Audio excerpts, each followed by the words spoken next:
Welcome back. If Snapchat notifications keep popping up on your screen and interrupting what you're doing, you're definitely not alone. Those pop-up alerts for snaps and chats can get annoying fast, especially when they show up at the worst possible moment. The good news is you can turn them off in just a few quick steps, and I'm going to walk you through exactly how to do it. First, grab your phone and head over to your settings.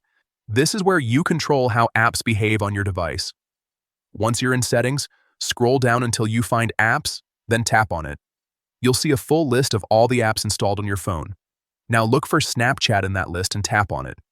This will open the app-specific settings where you can manage permissions and notifications. Next, tap on Notifications. This section lets you customize exactly how Snapchat alerts you. From here, tap on Notification Categories. This is where things get more specific, allowing you to control different types of notifications separately. Now find and tap on Snaps and Chats. These are the notifications responsible for those pop-ups when someone sends you a message or snap. Finally, look for the option that says Show as Pop-up and simply toggle it off. Once you do that, Snapchat will stop displaying those intrusive pop-up notifications on your screen.